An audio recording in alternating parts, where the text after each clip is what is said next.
Hello and welcome back to Unexpected Points. If you're listening to this on the podcast version, I've been gone for a while. If you're watching this on YouTube right now, I've been gone for a little while. Honestly, got a little tired of scheduling the guests. Didn't feel ultimately compelled to come on here and talk about a whole lot when I could put my thoughts out there via the weekly commentary I'm now doing on unexpectedpoints.substack.com. Check that out, of course. But I felt a little compelled to get on the mic here to talk post game after the Thursday night kickoff contest between the Lions and the Chiefs.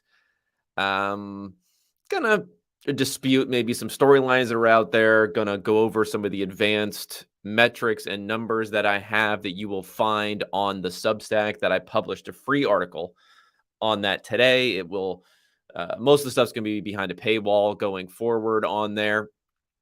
So welcome back, everybody. For those watching on YouTube, I apologize for this. Like, I got this thing kind of look like I'm growing another face on my forehead here.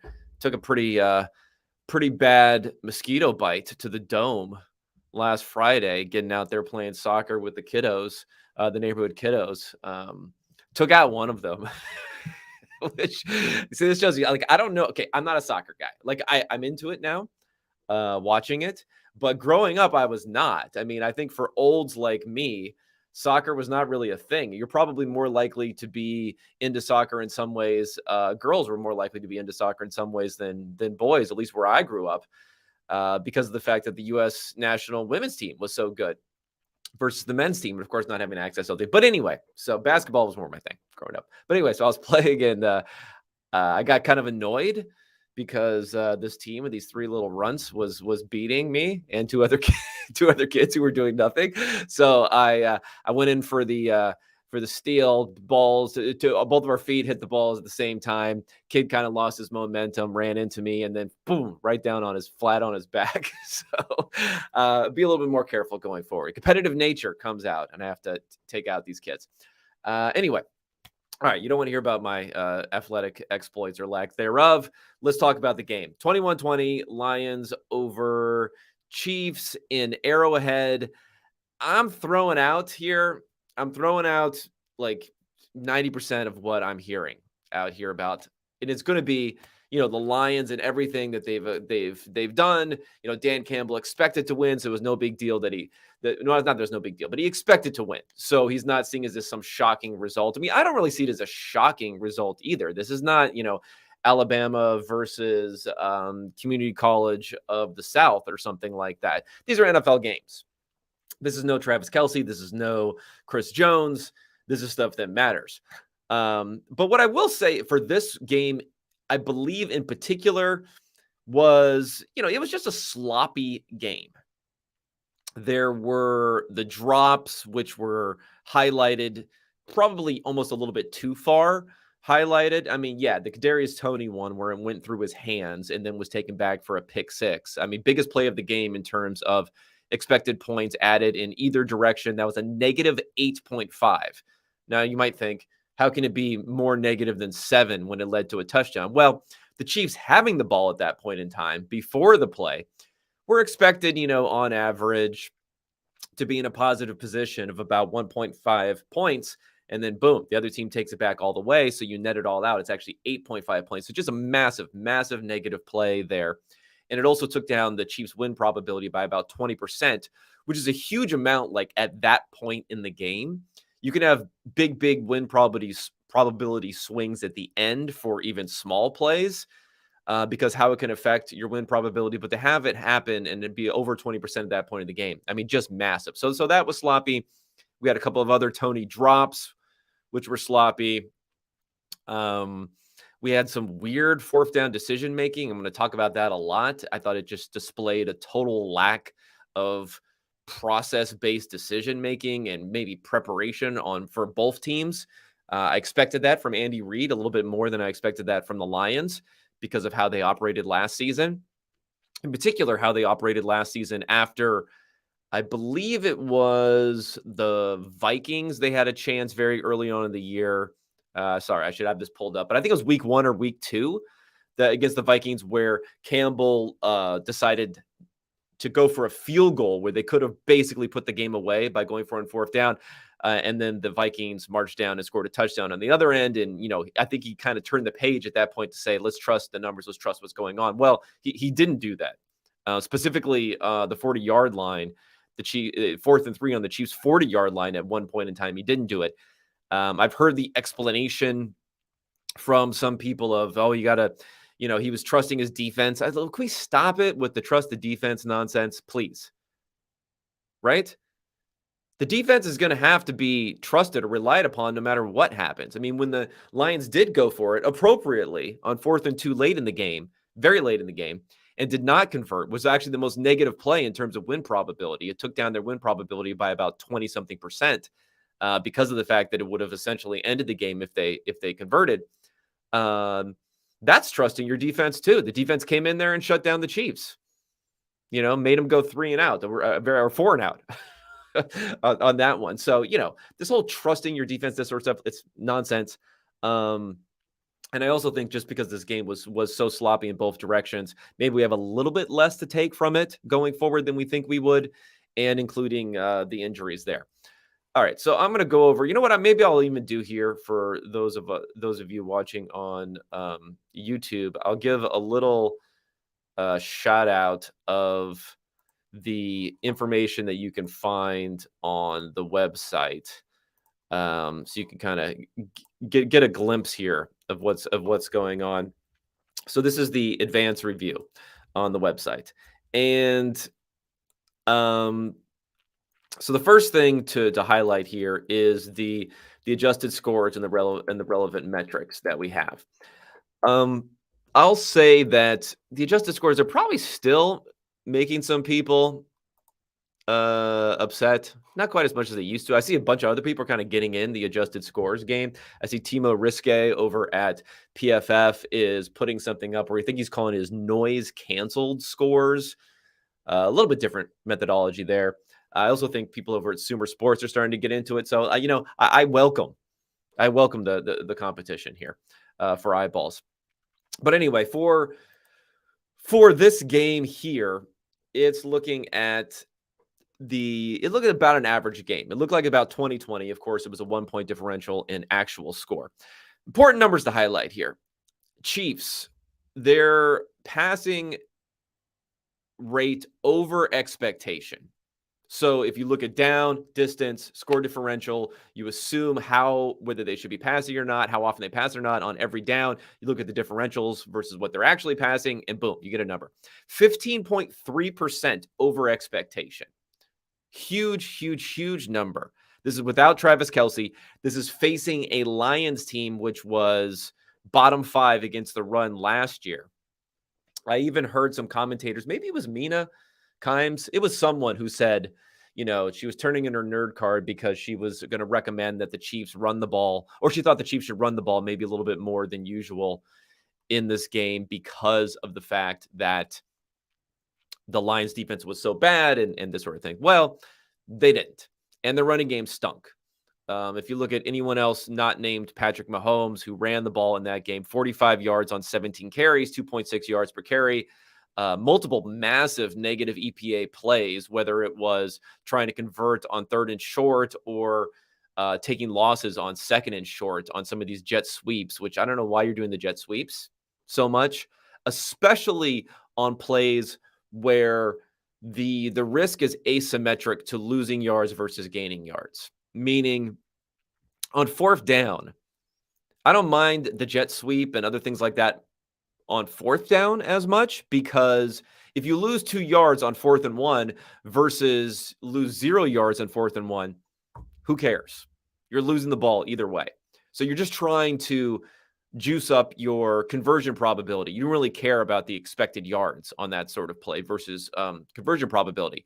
On 2nd and 1, on 3rd and 1, you really care about not losing yards, about calling plays where you're not going to lose yards. Well, jet sweeps, for all of the trickery that may come in there, for all the high explosiveness that you may get out of those sorts of plays, you also add an element of losing yards more often than a run where you're going north-south. So when you do that on 3rd down and you lose yards, you kind of make it a lot more difficult to go for on 4th down. when you do that on 2nd and 1, and of course, 2nd and 1 is the down where you should be trying to really generate an explosive play down the field, and you lose yards, well, you put yourself in a lot worse 3rd and 1 situation. So not a fan of those. I don't know if you want to blame Matt Nagy will get a lot of blame, I presume, on this, but Reed may be off of his game a little bit there too. But we don't want to delve too much into week 1 takeaways of like, oh, they miss Eric Bieniemy and this and that. Whatever. It's 1 week. It was a sloppy game. So that's something to point out, because the Chiefs, as the most pass-happy team in the NFL last year, with Travis Kelce for, the entire season. He hasn't missed a game since 2013. They were about 11% over expectation. They were 15% over expectation, so even higher. The Lions were about -1% versus expectation last year. In this particular game, -9%. So they were running the ball a little bit more often than they even had done in the past. Wasn't particularly successful, honestly, until the final drive, obviously to kill the game at the end, came up huge there, and a couple of rushes where they just turned a 1st and goal type of situation into a touchdown very easily, running the ball on their last touchdown drive. So it came through there. Before that, it was kind of hit or miss running the ball there for the Lions, but they did use play action, and Jared Goff had a huge 3rd and 12 conversion to Josh Reynolds, which I think was something that people don't necessarily associate him with being able to do when there was pressure coming on him there. So he came up there. Success rates, neither team was very successful offensively, so I think it's hard to say, like Chris Jones was the biggest factor here. They didn't get a lot of pass rush onto Goff, but like I said, they weren't highly successful offensive either-wise. Both success rates for the offenses were down, but the Chiefs were a little bit better. So the Chiefs, where do they come up short? Well, the turnover disadvantage or advantage for the Lions, about 5 expected points worse for the Chiefs on that one because of the turnover. And then 3rd and 4th down, they also were pretty bad. Now, some of this was like the wild ass 4th down that they went for later in the game. But they did get a little bit of advantage in the Chiefs as far as the special teams and penalties, most of it coming from a 40-something yard pass interference call to Justin Watson that they ended up getting and netting about 2.6 expected points added. So we talked about the drop for Tony, more drops for Tony. I don't want to victory lap too much on this, but I'm someone who's been skeptical of the Tony trade when it happened. I thought that just the fact that he could just be a bust was a little bit higher than some people were expecting. When a player doesn't get on the field, no matter how talented we might think they are, and he had trouble getting on the field for the Giants, you have to wonder about him. He had a good Super Bowl, but remember, he was, again, barely on the field in that game. And he had the big punt return that people remember. He had the touchdown that people remember, but there was also a very similar touchdown to Sky Moore in that game. In this game, Tony, 5 targets. So he got targeted at least. He was out there on the field at least, but maybe 2 to 3 drops on those targets, depending upon how you want to classify the one where they were running a mesh over the middle and he was a little bit blind with the ball coming in that he dropped. So 2 to 3 drops on 5 targets. One of them through his hands for a pick 6. He had another rushing attempt, lost a yard on that rushing attempt. His one catch, I put quotes around catch, was one of those ones where I believe it was direct snap to crap. I don't remember who it was. It was a direct snap to someone other than Mahomes, who then gave it to Mahomes, who then flipped it to Tony, I think, near the goal line, and got 0 yards on that play. So pretty much as bad of a play as you can expect from Kadarius Toney. And the thing is with him is, he's just not really like a wide receiver. He's not someone you can count on to play wide receiver. He never has been. Maybe he could have made that leap, but he's pretty notorious for the fact in New York, the whisper campaign against him may be somewhat true, that he does not think about football at all in the offseason. Maybe not even that much during the regular season, other than when he's forced to be at practice. He doesn't pick up a playbook in the offseason, doesn't do any of that stuff. So, extremely naturally talented, not a whole lot going on there. Sky Moore, again, didn't do a whole lot there. So what did Mahomes do in this game? Well, Mahomes upped the risk factor appropriately. And I think for the most part, it paid off, The drops were killer, but for most part, it paid off. I talked about the big pass interference call down the field. There was a huge 3rd and 12 conversion where he basically just slung it between multiple safeties to MVS, where it was a huge, huge gain down the field. Mahomes's ADOT was 9.1 yards with some, a decent amount of screens mixed in there, which would be, if you rank that versus last year. Remember, his ADOT was multiple yards lower than that on average last year. It would have been the second highest ADOT for any game last year. So that was the adjustment without Kelsey there. Now, his completion percentage over expected was way down, was -6%. But again, he talked about this in the offseason, and I agree with him that, certain times you gotta up the risk and to see if your receivers can make plays. He's not the most accurate quarterback, Mahomes, but I think there's also an element of that.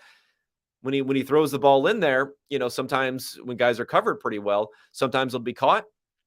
Sometimes his guys will make a play. Sometimes it'll be an incompletion. Sometimes it'll be an interception. Sometimes you can get a pass interference call like they did on one play. So I think he was doing a good job with that, but it reflected in a poor number for his completion percentage over expected. Mahomes' EPA per play was actually negative on the game, but if you adjust for the interception, it goes up to being about, positive 0.14 per play, which is about the same as Goff, which is maybe top 10-ish sort of numbers. Heavily boosted by 5.8 EPA in scrambles, multiple scrambles for Mahomes. Their leading rusher in that regard. He really turned that knob too. And that's what makes him special, right? Is the ability to turn the knob to say, I'm going to play a little bit more aggressively or more conservatively if I need to. And I'm also going to turn that knob on scrambling, which he brought up there. As far as, and I think I want to get into 4th down decisioning here a little bit. Okay. It was a mess. It was a mess. You had the Lions going for it inside of their own 20, which was a good decision, which was actually a good decision regardless of, doing a fake or not. If just going for it against the Chiefs in that circumstance was a good call. But then they passed up, again, a couple of opportunities when they should have gone for it. So they lost about 5% win probability in total with those decisions. Now, the Chiefs lost 6.5% win probability with their decisions. And again, this is where models really, really, really help.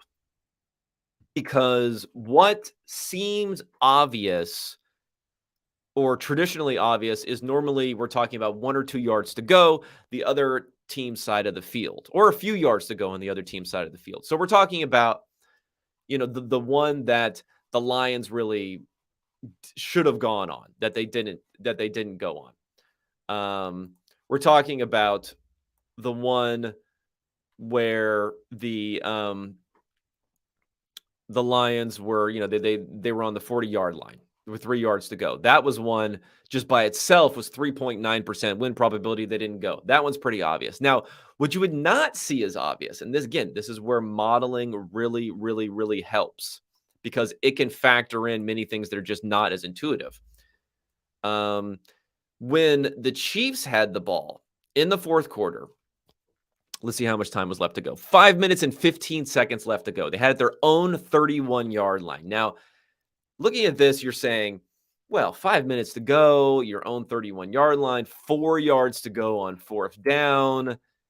Yeah, there's like no way that you should be going for it on this sort of play. Is the traditional way of thinking about it. You punt the ball, you're only down 1, you get the ball back, blah, blah, blah, blah, blah. However, this one is actually even a higher win probability loss, about 4.7% not going for it here on 4th and 4. Now, why is that? Well, with about 5 minutes left to go, okay, if you punt it and you give the Lions a longer field, you're opening up the possibility of just never getting the ball back at all. It might not happen. So, like, that's something that when you're thinking near the end of the game where the possessions back and forth are not going to be equal-ish, like an early for 4th down decision, the possessions are going to be equal-ish. So now we're not only talking about like whether you can convert or not and score or not, but we're talking about how these possessions and just getting an extra possession at the end of the game is massive when it's 2 possessions versus 1 possession or 1 possession versus 0 possessions. Hugely, hugely massive. So that's one thing. You kick it to them. You're opening up a decent possibility. Didn't happen, of course, in this game. But you're opening up a decent possibility. Lions just run out that clock, and it's over. And if you don't get it and you give up the ball on your own 31-yard line, well, they pretty much cannot run out the clock. So you know you're going to get the ball back. So even if they score a touchdown, get the extra point, you're down 8 points. I mean, maybe they go for 2 and they try to completely seal the game, but that's a maybe. And that also hurts them just as much as it helps them if they don't get that 2-point conversion. You got to know you're going to get the ball back. So by going for it, you give yourself a chance to convert, and you ensure the fact that you're going to get the ball back even if you don't convert, and have a chance probably to tie and send it to overtime. So those are the factors that are just not as intuitive at this point in the game. That you're raising your expected possessions, let's say, counting, converting and getting a possession out of that. You're raising your expected possessions by maybe like half a possession. And that's massive when we're talking about only 5 minutes left in the game. And that's just a call where, Reed and others aren't going to make the call intuitively. And that's why you have to have a process of actually being able to analyze these things. Let me see. Reed's other call, well, he had 4th and 3 at his own 38, I guess was the other one. Again, not something you're going to see a team do that often, but it's a very makeable, very convertible call at that distance with that offense. Again, they weren't going to do it. Now, we got to talk about the 4th and a billion that Reed did decide to go for at the end of the game. I think it's hard to even model this. Now, I tried to model it in the, Ben Baldwin stuff and his 4th down stuff and just manually input in there. Luckily, I could. The manual inputs only go up to 30 yards to go. So lucky with 4th and 25, I was able to get up there. And it said punting was an advantage by about 6% win probability. But, that late in the game, the assumptions, like what's the Chiefs' conversion probability on 4th and 25? I don't know. It was 6% in the model. It's probably higher than that. Some people said, it was a drop. It wasn't a drop on that play. Please, that would have been an incredible catch by Sky Moore if he caught that. But, with Mahomes, it's probably higher than 6%. I mean, who knows? Maybe if we get it up to, 15%, then it's a worthwhile venture to do. But I don't know. My intuition was against it. The Chiefs, before their first play, remember they ran a play and they got a, what was it? False start or a hold or something? Hold? No, it was a 5-yard penalty. So I don't know what the hell they got. But they got a penalty on the 4th and 20 before that. I guess it was a false start where they had even more time on the clock. So they could have probably punted it in a way to remain over 2 minutes. They would have had the 2-minute warning and all 3 timeouts. Amazingly, Andy Reid had not blown any timeouts until that point. So they would have had all of that to go.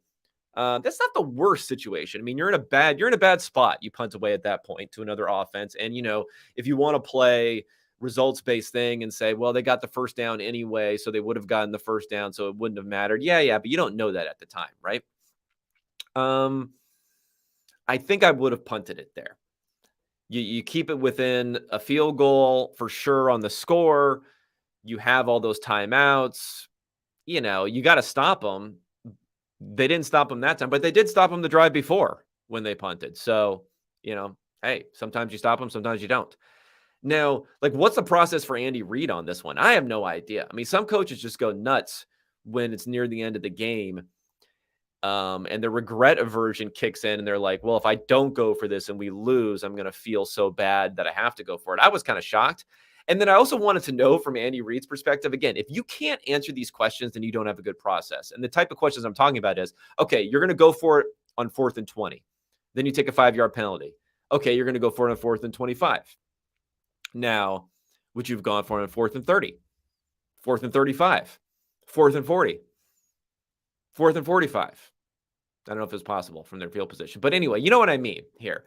If there's not a tipping point, if you don't have any way of figuring out what that tipping point is, whether it's field position, whether it's how many yards to go, whether it's the score differential, whether it's how much time is left, if you can't point out to me and calculate out, and you don't have to do it in your head. I'm saying if you don't have a process for trying to weigh these factors and having the exact tipping point from where you go from decision to go for it to decision not to go for it, then you don't really have a process. It's just vibes.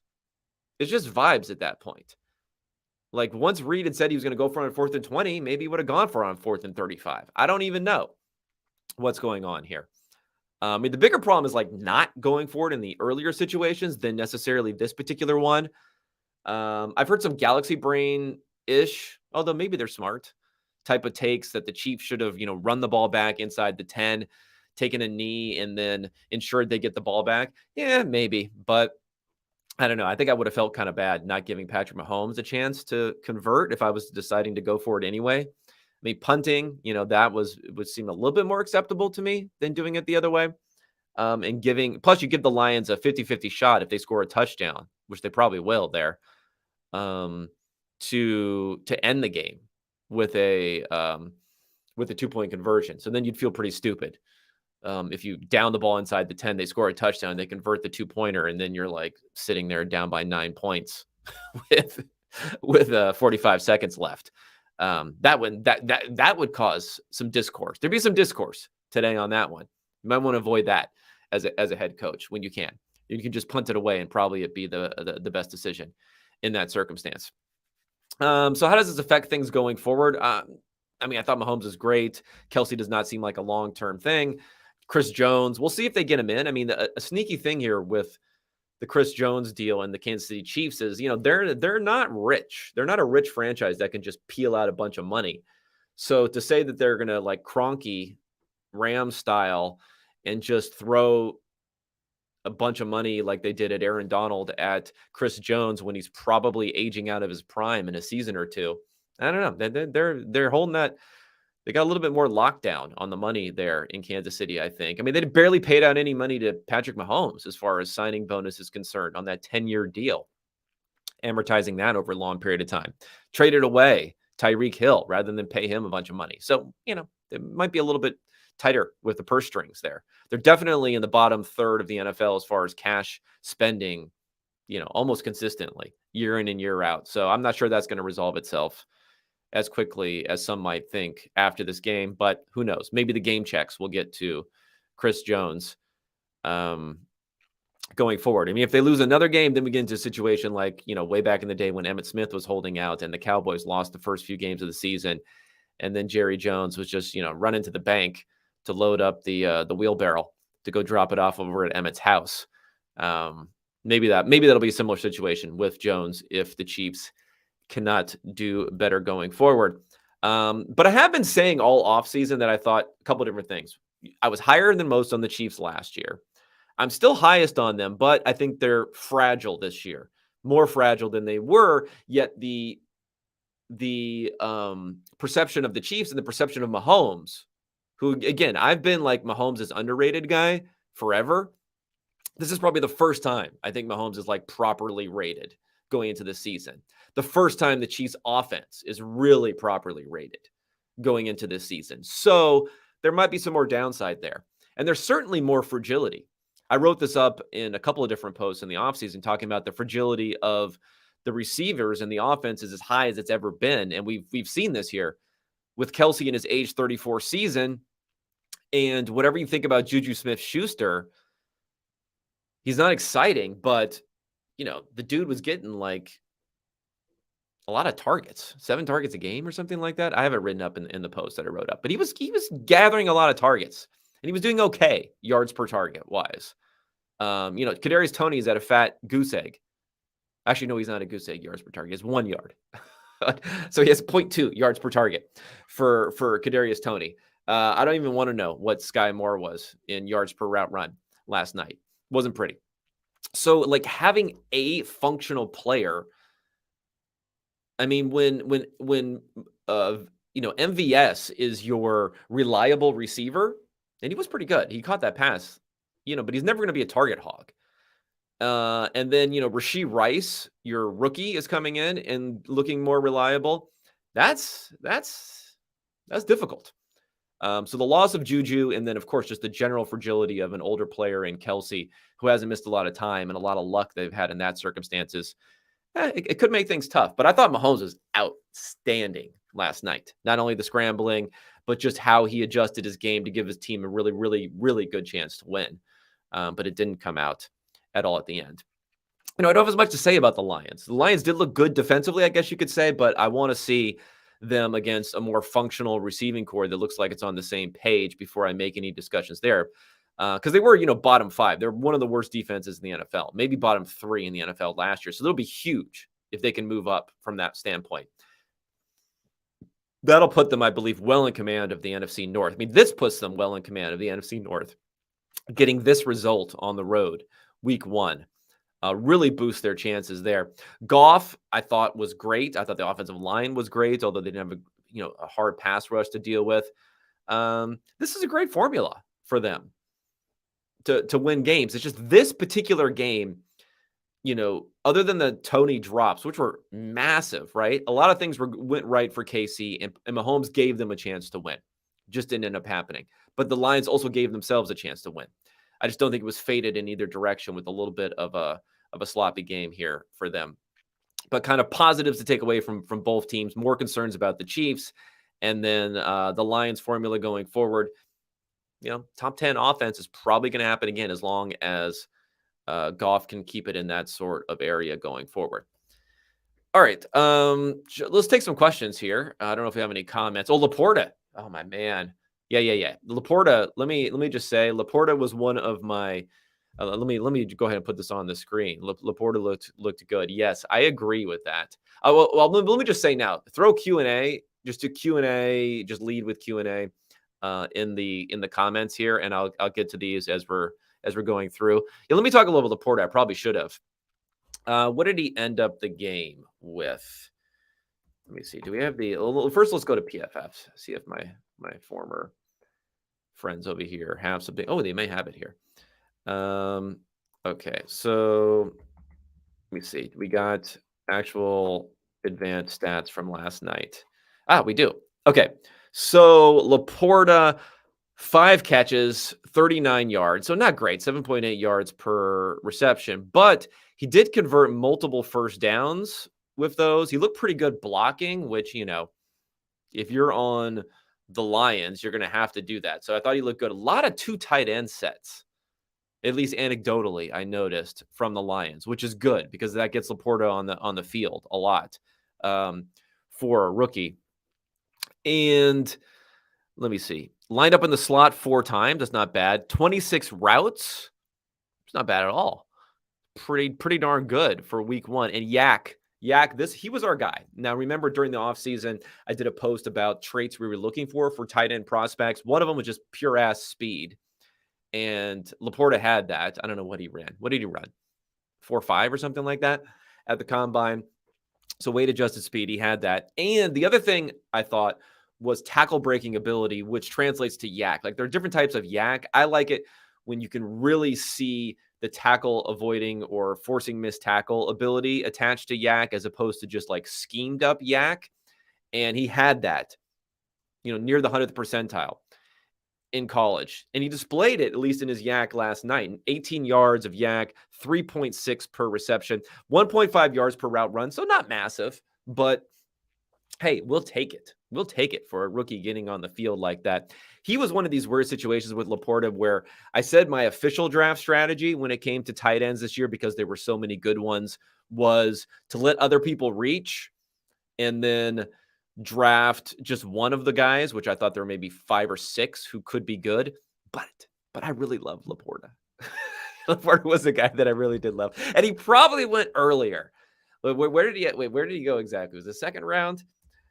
He probably went early. I mean, he wasn't the earliest, right? Like he would have been my number 1 tight end off the board. So he went after Kincaid and Mayer, I think. So he didn't go that early, but I probably would have, galaxy brained into missing him in the draft, despite the fact that he was my favorite guy. Well, what happened here? Let's look. Oh no, Laporta was the second one. He actually went before Mayer, 1 pick before Mayer. So he was 34th pick. So he was what is that? We're missing a pick this year. So that's the 3rd pick of the second round. So yeah, I definitely would have missed him. And then Mayer went 35th. So I would have been, I would have been in like the Tucker Craft business or the the Luke Musgrave business. Actually, no, he went 42. That's probably earlier than I would have taken him. I would have been in the Darnell Washington business as opposed to the Laporta business and kicking myself as I watched him play last night. But I definitely think not reaching like Kincaid was being reached for in the first round. I think traded up in the first round was probably the right move. But yeah, Laporta definitely looked good. What else do we say here? Gibbs, yeah, Gibbs did look electric, but there were a couple of things there. Now, like I don't want to say like he hit the hole or not. I don't care about that stuff, but there were a couple of ones where he kind of just like ran into the offensive lineman's back. And I tend to discount that stuff. I don't care about this stuff, but coaches are like insane about success rate and not losing yards versus gaining yards. So that's a problem. And also the stats as far as the receiving here and the play, like Montgomery was in on a ton of snaps. If you look at, let's look at running back numbers from last night. For some reason, I'm only getting. Oh no, Jahmyr Gibbs is showing up here. So Gibbs ran 9 routes last night. Little disappointing. Now, Montgomery didn't run any routes, but if we go to pass blocking, that's why he was in there on a lot of these third downs. Montgomery had nine pass blocking snaps. So that's a lot. So, maybe that'll shift a little bit more, but they weren't using him sometimes, Gibbs, where it could be a little bit slow to start the season. He's going to need that. He's going to need that upside really for efficiency, because I don't know if the touchdowns and the opportunity is really going to be there as much at first for Gibbs. But I thought he looked good. I mean, hell, you paid a shit ton of draft capital for him, so I hope he does look good here.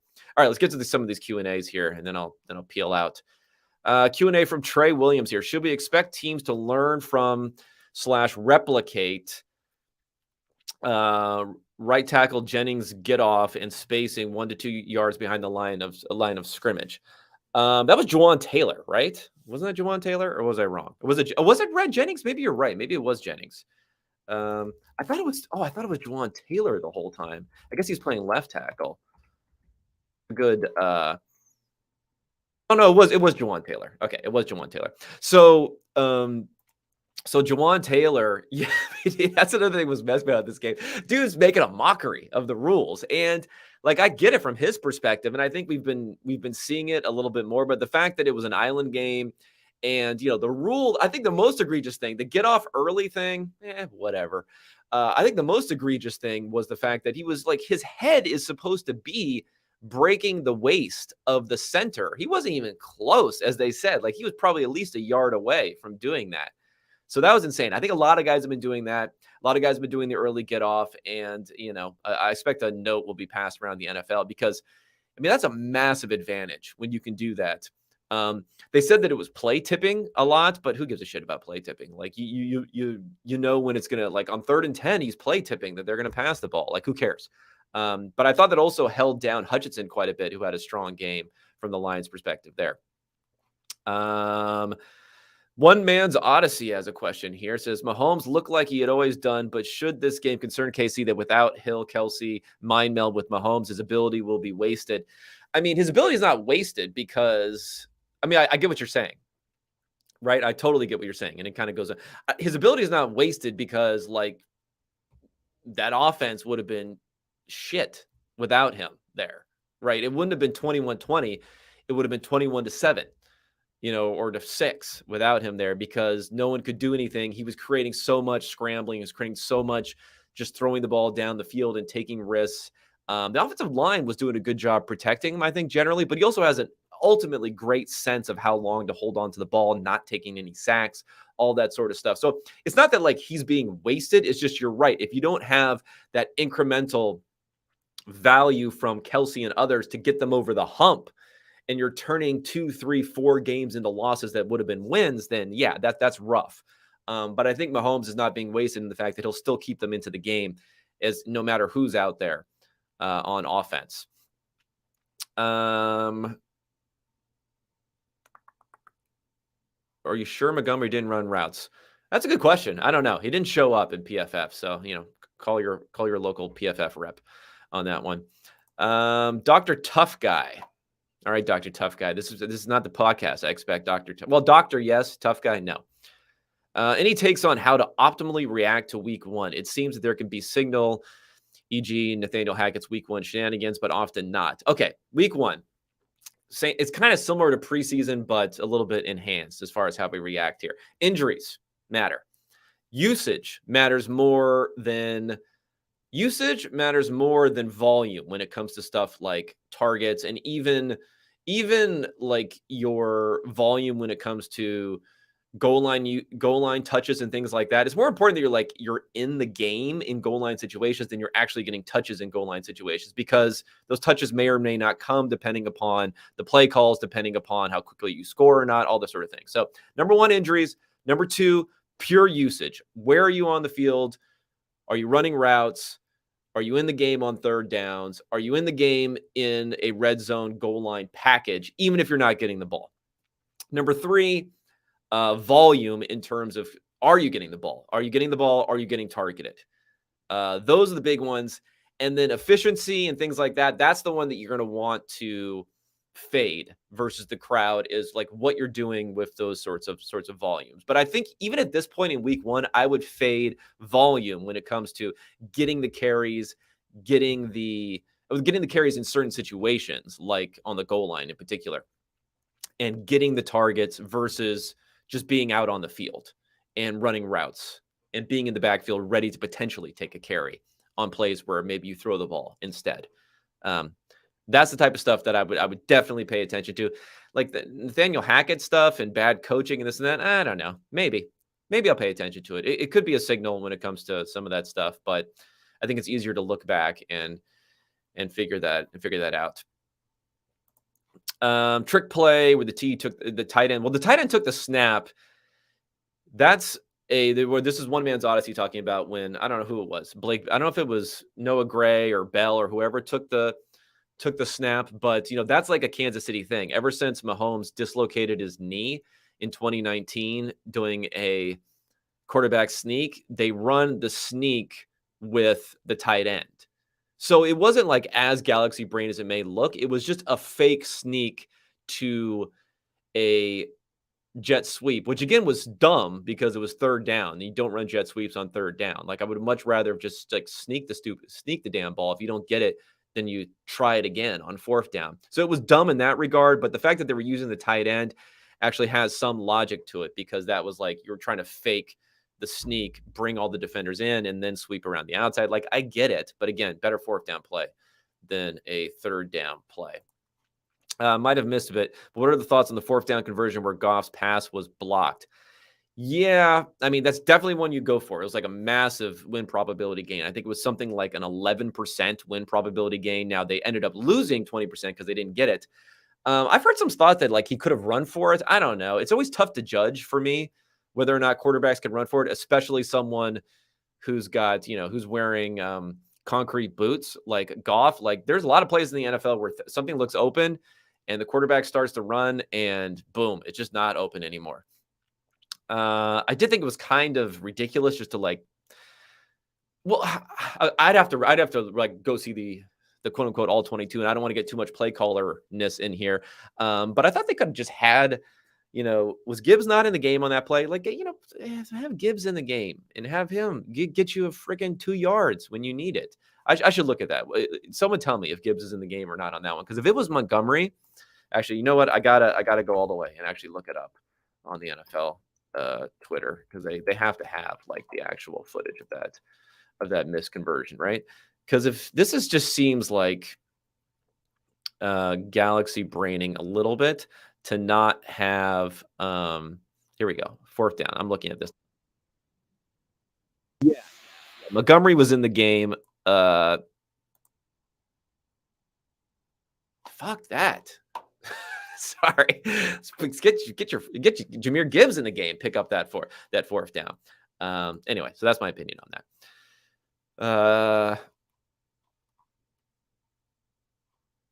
Okay, I think that's it. I don't see any other Q&A here. I appreciate everyone. This is actually great timing for me to get off. I'm going to try to do this more often. I've been derelict not doing it. It might just be more in this sort of format than interview podcasts going forward, but I appreciate everyone. Go check out the Substack, y'all. I hate when people use y'all in like Southern phrases or folks, when there's no chance in hell. They use it in text, but there's no chance in hell they would ever use it when they're talking to someone. Anyway, I don't know. I got to stick to sports here.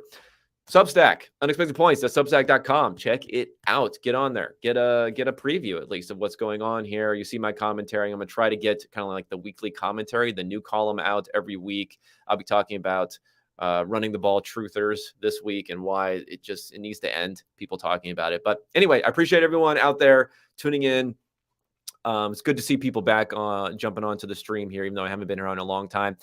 And I'll be talking at all you guys next week. I'm going to try to make this a regular thing on Fridays, maybe on Tuesdays too, to discuss Monday Night Football, because it's manageable versus talking about an entire week of football. But anyway, thanks everybody out there, and I'll be talking at you next week.